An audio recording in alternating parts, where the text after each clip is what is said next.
자, 이번 시간에는 빛의 세기에 대해서 보도록 하겠습니다.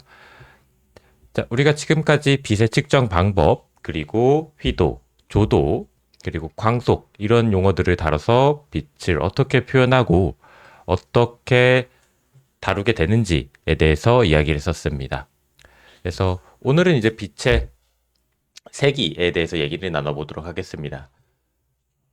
앞에서는 이제 광원의 밝기가 모든 방향으로 나가는 빛의 총량이라고 우리가 얘기를 했습니다.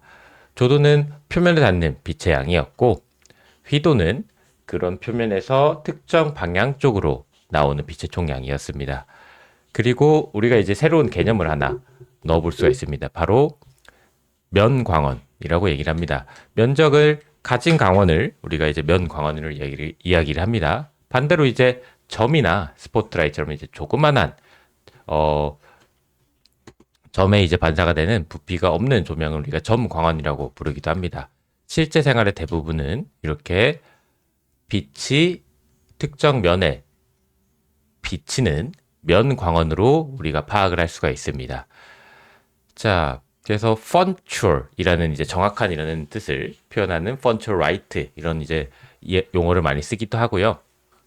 이런 이제 점광원에는 특정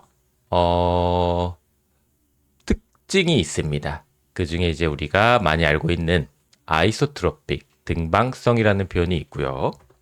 그리고 이거 이제 반대되는 애니소트로픽 비등방성을 이야기를 합니다. 아마 안티에리어싱 뭐 이런 데이터들을 다룰 때 이런 용어들을 본 적이 있을 겁니다. 자, 이게 어떤 의미를 가지고 있는 용어냐? 자, 보시면은 우리 아이소트로픽 같은 경우에는 반사가 됐을 때 특정 방향에 상관없이 모든 방향에서 똑같이 빛이 분산이 되는 것을 볼 수가 있습니다. 자, 반대로 애니소트로픽 같은 경우에는 특정 방향에서 나오는 빛의 색이나 이런 것들이 조금 다르게 퍼지는 걸 볼 수가 있어요. 그래서 이제 우리가 반사가 된 이 면광원 위주로 이렇게 본다고 했을 때 아이소트로픽 같은 경우는 이렇게 균일하게 퍼지는 게 눈에 보이고요.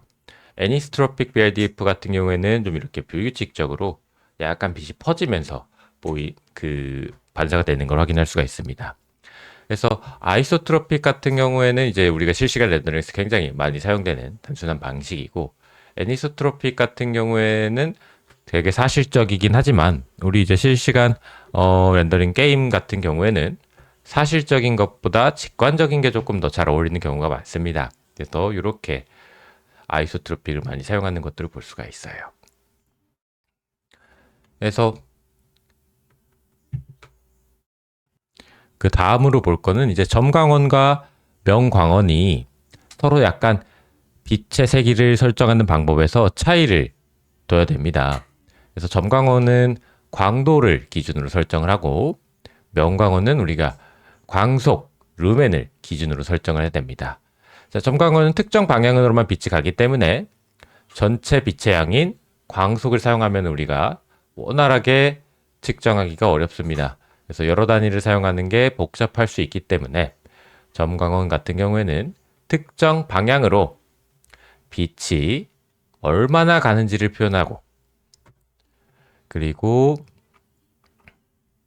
반대로 면광원 같은 경우에는 특정 방향이 아니라 총량의 빛이 광속이 얼마나 되는지를 기준으로 설정하면 더 계산하기가 편해질 겁니다. 그래서 여러분들 잘 알고 계시는 프로스트바이트 엔진 같은 경우에는 광속, 광도, 조도 중에 선택을 해서 계산을 할 수도 있고, 뭐 대표적인 크라이 엔진 같은 경우에는 조도를 기준으로 설정을 합니다. 자, 빛의 세기를 광속으로 설정을 해도 엔진이 알아서 광도나 조도로 바꿔서 표현을 해주기 때문에 사실 큰 걱정은 하지 않아도 됩니다. 자, 그러면 점광원을 우리가 광도로 계산을 한번 해보자고 하면 전체 광도에서, 그쵸? 그 전체 광도는 광속 기준으로, 그쵸? 광속은 이제 총 발산하는 빛의 총량이죠. 그 중에 이제 4분의 파이 특정 영역 기준으로 나눠주면 됩니다. 자, 그리고 점광원이 설정한 광속을 우리가 i라고 놓고 보면 표면에 닿는 조도는 4파이 r 제곱분의 그쵸? 코사인 세타입니다. 그래서 앞부분에 이제 4파이 r 분의 1은 우리가 광도 변환을 한 거고요. 뒷부분에 r 제곱분의 코사인 세타를 우리가 좀 자세히 보면 되는데, 자, 그림을 보시면, 자, 우리가 그 솔리드 앵글을 사용하기 때문에, 입체각을 사용하기 때문에 4분의 파이로 나눠주는 과정이 있는데, 자, r제곱분의 코사인 같은 경우에는 r제곱은 요 거리에 따른 감세였죠. 그리고 코사인 세타 같은 경우는 그 램버트 코사인 법칙에 의해서 바라보는 방향에 따라 빛의 총량이 바뀌는 걸 우리가 계산할 수 있었습니다. 그래서 코사인 세타가 곱해집니다. 그렇게 해서 총 계산을 하면 된다는 겁니다. 자, 요게 이제 우리가 일본적으로 점광원에서의 빛의 양을 계산을 하는 거고, 우리 게임 같은 경우에는 사실 픽셀 단위를 계산을 할 거기 때문에, 자, 원이 이렇게 있으면은 한 픽셀 한 단위를 얘기를 하죠. 요 계산들이 요 픽셀 단위로 진행이 되어서 물체를 렌더링 할 수 있다고 보시면 됩니다. 자, 그 다음에 이제 하나 조금 더 볼 게 있다면은 추가적으로 언리얼 엔진에서는 요 4분의 파이로 나누는 과정을 하지 않고 있습니다. 그래서 거리 제곱의 감세 사용할 때 빛의 밝기에 16을 곱해주고 있습니다. 자, 왜 그러면 언리얼 엔진에서는 실제 PBR 물리 기반 렌더링에 기반한 4분의 파이 나누는 요 값을 사용하지 않고 고정적인 16 값을 이용해서 나눠주고 있냐? 그 이유는 사실 조금 단순합니다.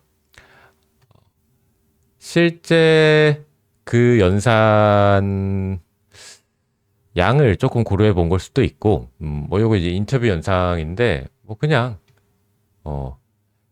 적정히 적당하게 밝게 보이도록 대충 값을 상수로 정해 놓은 거다. 그리고 우리도 그 부분에 대해서 많이 수정을 하고 싶은데, 만약에 우리가 이제 실제 광원이나 이런 쪽을 조절해서 그 빛의 양을 조절하면 되기 때문에, 그러니까 아트 작업에 조금 친화적으로 설계가 된 것들이죠. 크게 문제가 되지 않는다라고 얘기를 하고 있습니다. 그리고 언리얼 엔진 같은 경우는 이제 사실은 게임을 개발하기 위한 목적으로 만들어지기 때문에, 게임 같은 경우는 물론 실시간 렌더링에 있어서 사실적인 렌더링보다도 비사실적인 렌더링에도 많이 차용이 될 것이고, 그리고 플레이어 눈에 어떻게 보이는지에 대한 그런 수치들이 사실은 아트 하시는 분들이 조절을 해 가면서 작업을 하셔야 되는 부분이기 때문에, 그쵸? 뭐 그 값을 꼭 실제 물리 기반 렌더링 값에 맞춰서 진행을 할 필요가 없다고 얘기를 하고 있다고 생각을 하시면 됩니다. 자, 그래서 대충 이 정도가 실제 촛불 밝기처럼 보이네 라는 직관적으로 표현하기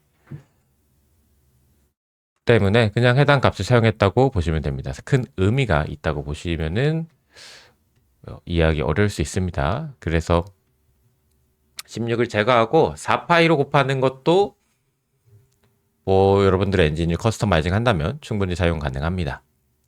4파이 같은 경우에는 12점 몇몇 값이죠. 생각보다 16은 값이 더 큽니다. 자, 그리고 복잡한 조명 시스템 안에서 단순하게 표현할 수 있기 때문에 고정된 16 값을 사용해 버리는 게 조금 더 활용적일 수 있고, 16은 또 상수고 파이는 엄청나게 큰 실수기 때문에 뭐 나누기 연산에 있어서 조금 이득을 볼 수도 있는 거고. 그래서 정리를 해보자면 PBR을 사용할 때 가장 중요한 거는 아트 작업하시는 분들이 아트 친화적으로 단순하고 일관적인 구조로 만들어주는 게 중요하다는 겁니다. 아티스트가 값을 정할 때 헷갈리지 않아야 되고, 외부 자료를 참고해서 자신만의 설정 값을 만들어서 커스터마이징 할 수 있게끔 도와줘야 되는 게 사실 우리 그래픽스 프로그래머가 해야 될 일이라고 생각을 합니다. 자, 다음 시간부터 이제 본격적으로 PBR 한번 더 다루도록 해보겠습니다. 그래서 우리 렌더링 방정식 기준으로 한번 물체를 어떻게 하면 렌더링 방정식이 도출이 되는지 그쪽을 기반으로 또 다뤄보도록 하겠습니다. 시청해주셔서 감사합니다.